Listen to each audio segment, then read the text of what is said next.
Жителите на поплавената населба Прилепска г во Кичево се вратија во своите домови, но таму речиси се уништено од поплавите, додека целата населба е покриена со отпад и се уште не е исчистена, што е зголемува загриженоста од можно избивање на некаква епидемија.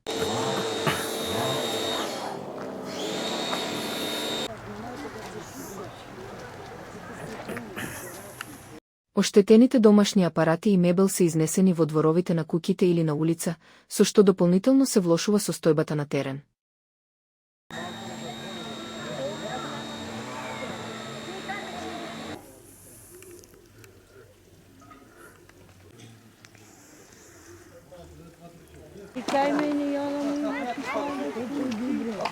Жителите бараат од надлежните институции што поскоро да се преземат конкретни мерки за чистење и средување на хаотичната состојба во населбата. Тие нагласуваат дека е неопходно да се најде и трајно решение, бидејќи постои ризик поплавите да се повторат при обилни врнежи од дожд. Исто така, жителите упатуваат апел до сите кои имаат можност да помогнат, да се солидаризираат со нив во овие тешки моменти. Еве овде вака поплавата, не само мене, на сите луѓе што не патела. Све пропасни, и фрижидери, и сунџери, и кревети, и мебел, натре што имавме. Еве на лице место, колите исправни све искрше.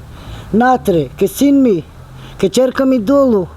Немаме ништо да постелиме, ни ништо. Овде вака не се живеит. Ви помагал некој? Никој досега не е дошол да ни помогне. Таму што ни даде по едно чебе, ете натре тоа што има, овде дојде војска, собрал нешто, уште имаме фрижидери со све јадење, тоа не се јадит.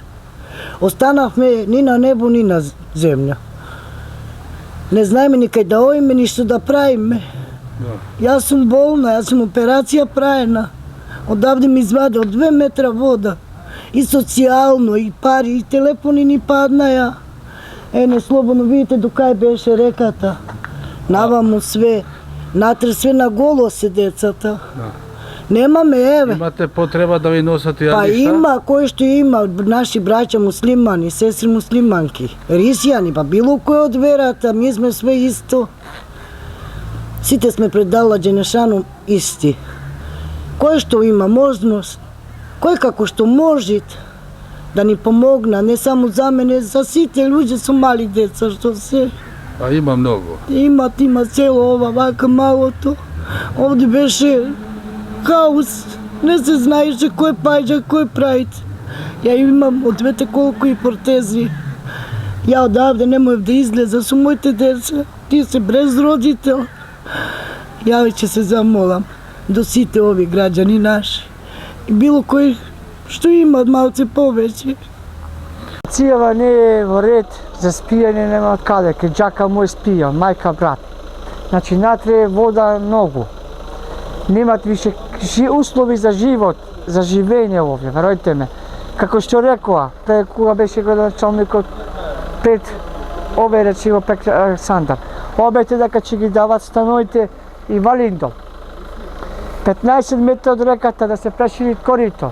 Нема ништо. Апел до граѓаните, до министери, да се помогне во ова Прилепска, да се направи нешто. Молиме до сите градоначалници, до сите европани. Ова више услови нема за живот. Цела по куќина ми замина. Се бил тука, ни дојде комисија, мајка моја беше овде на прак, подписи, не знам што ќе биде понатака. Овде више немој да се живој. Све фрле, плачка, све што имаше, све испрле. Слободно сниме види. Не су само ја овде, и со мали деца имат. Значи мали деца имат бебина и тие бараат живот обезбедување. Значи не се живеат, во студ спијаме во све. Еве и уште не се дојдени да ја фрлаат џубрево. Кај да го носе ова џубре? Не смеам река да го фрла. Деца, овде треба да се клетка кона зид повисоко, поголемо, за да не иди вода. Ние сме со деца мали. Што спијаме по улици. Кај да ги никој не ми помага. Кој ќе ти помогне? Никој не ми помага. Ти плюс со болно дете су. 3 години ми има детето, ни ми шета, ни ми прај. Ова ми беше болно, другото беше болно. По болници го носе. Да. Секоја година вака се поплавуваме и секоја година бегаме по патишта спијаме. Џубрето дали идат комуналист да ви го чисти? Дојде војската го чисти и го стаја, еве го џубрето овде и нема табер да дојде да се фрли. Ги оставиле така. Ги остаја еднош дојде и толку беше. Ако не дојда да се фрли џубрето, ќе се блокират пато, напад ќе се фрлат. Оти ова сето мириса, ние сме со болни деца. Ова ми имат бронкит, другото ми имат бронкитис. Што значи апелирате да го чистат џубрето? Да се чисти џубрето и овде да се клај това рекава да се пред како корито да се направи. Оти ќе пати падош дојте да врна, ние па ќе бегаме, барем нака се направи реката, нака се клај. Во меѓувреме, во текот на вчерашниот ден започна со работа и комисијата формирана од општина Кичево за проверка и евидентирање на штетите предизвикани од поплавите.